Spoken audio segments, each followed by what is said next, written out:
Well, first of all, let me bring you in and say congratulations on Dark State.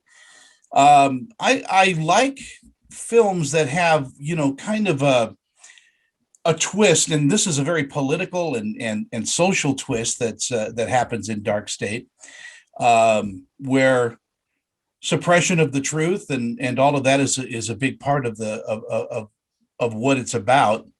I'll start with Constantine. Constantine, first of all, how did you get into the project? And secondly, um, what about the script was enticing to you? Well, thanks, man. And Tony, thanks again for having us. I hope you and your family are doing well and staying safe. And we're getting through this, slowly but surely. So it's nice, Nicholas and I were fortunate enough to put a couple of projects in the can before all this happened. And we get a chance to talk about, them now. It helps you kind of push through the end of this thing. Um, Certainly, it's always amazing to be a part of a passion project like this. Tracy, very talented woman, writer, director. They had reached out, had me in mind. I promise I'm a pretty nice guy. I don't know why I always get these like sort of edgy, crazy, satanic guy roles. But, I'm happy to work and happy to have them. And, I grew up as an actor. I know a lot of people got to know me from American Idol and of course, from Broadway stuff, but I'm always open for whatever the gig is, So for me, I was it's the landline. I actually have one of those. Don't You worry. got the last one. It's the fax. The fax is it'll go straight to MySpace. Don't worry. Um, and for me, definitely that edge, that danger, certainly is something that always kind of appeals to me. And being born in the city but raised in New Jersey, I have a real passion for all things New Jersey and all things weird New Jersey.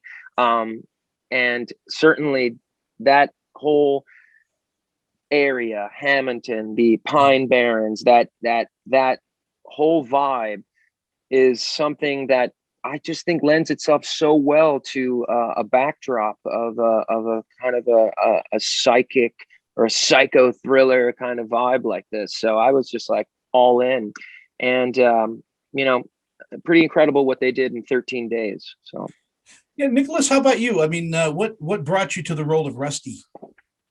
Um, Out of the gate, it was just the breakdown of the character. I saw, the announcement come in and just found it very interesting and was drawn to it that way, and then it was worth it to explore from there. And then as I got introduced more and more to this, more scenes and more of the script and the full script of the whole project and the team and Tracy and everybody, and it was just something I wanted to be a part of, and on an independent scale. And there's certain things that sometimes you just have to say, this is something I want to be a part of, and go with it. Constantine, with music being such a big part of your life, do you find rhythms and cadences in characters that you play?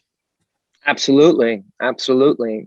I think I grew up with classical text, and there's so much music in those words and in that cadence, and um absolutely, it's important to kind of like wrap your lips around words. And I think certainly when you hear, I don't know, when I've sort of done character studies of weirdo guys like this, let's say, there's definitely something where they just enjoy the sound of their own voice, so I think there's absolutely a lot to that, and I enjoy that very much, for sure. Nicholas, I mean, you've done such a wide variety of things. I mean, I'm blown away by your resume. What about stepping behind the camera? Are you planning on directing, producing?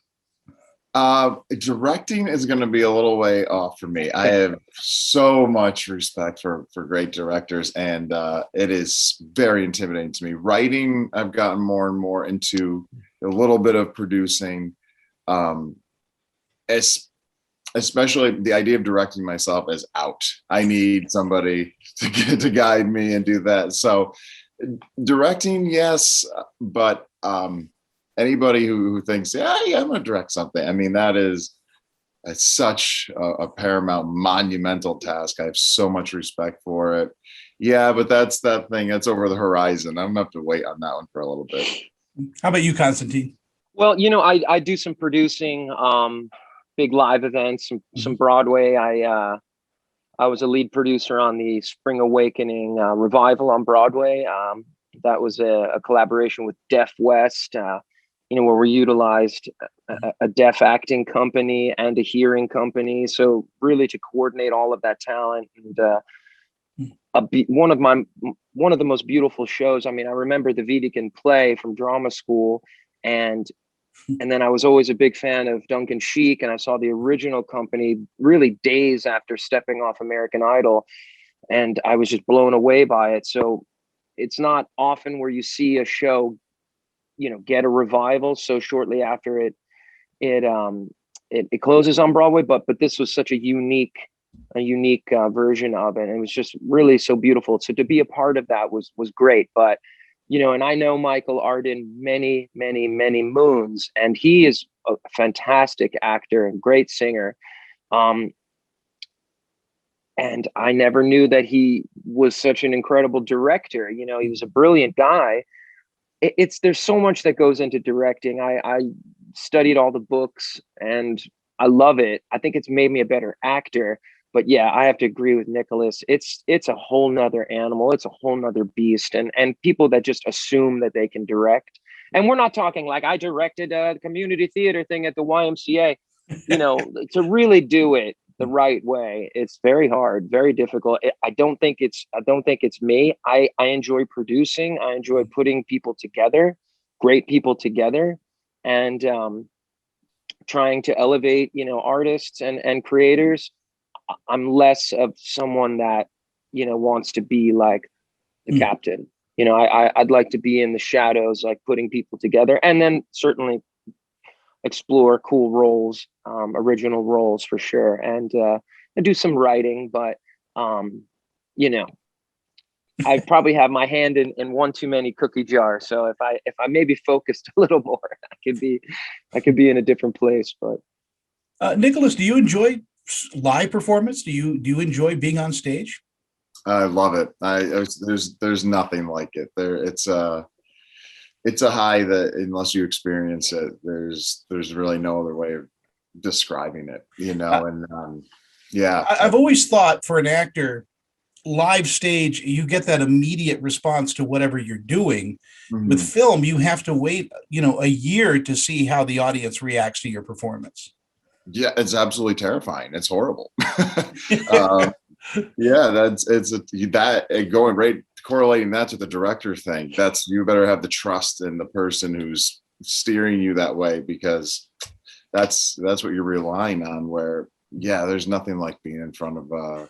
In our final moments that we have together for Dark State, was there a lot of rehearsal? Did you guys get the opportunity to really work together on this rivalry, on this cat and mouse type relationship you have? Was it storyboarded out for you? She seems like a meticulous director. Yeah, it was storyboarded out, meticulously planned out. Communication was very open for the actors with Tracy. But in the world of professional acting and arts, I mean, getting everyone together for an extended period of time isn't something that's just even realistic now. But we were able to rehearse as much as you can reasonably expect, and then explore together and rehearse, and get it going. But as far as having Tracy as a collaborator to work with before, we got to do that, which was very, very helpful. Constantine, you have the last word. Well, yes, same for me. Not a lot of opportunity to rehearse, scheduling, whatnot. Got there, met everybody. We went through the text, some moment before situations. We worked out some of the physical stuff. There's a scene where I'm with a younger actor. We wanted to create that as safe as possible for her. harder to work that out ahead of time. So definitely you got to come ready to rock and roll. You have to be open, you have to be prepared, and you're just kind of moving, man. I mean, this movie was made in 13 days or less. There's not a lot of time for like, let's try it this way, let's try it that way, Wow. let's try it this way. There's some choice, work happening, but you got to be ready to roll and to keep it moving. And every shot counts. Every shot just counts. So for sure. Well, the movie is Dark State. It is available on all video on demand platforms pretty soon. Yeah, May 9th. May May 9th 9th. on video on demand. March 19th, we'll have a bit of a theatrical release, which will be cool. Yeah, Great. LA and New York and Salt Lake and some cities. You can, I think, go to lucafilms.com for any of the other vitals. Yeah. Gentlemen, thank you so much for your time today. I really appreciate it. Got to know you a little bit, and I'm a big fan of anybody that loves the stage. So Constantine, keep it going. Nicholas, when I see Genesis, I'm going to say hello Please from do. you. Please do. All What right, a you great guys take name. care. What a great name. I Thanks, love Tony. that name. Yeah, All right. Thanks, buddy. She's a miraculous person, and she does a lot for the Latino community, and all of that. She's just a sweetie pie. Anyway, Hey, dude, check out the new album if you get a chance. There it Until is. I'm Wanted. Boom. Thank you. Thank you. Thanks, Tony. Peace. Bye-bye.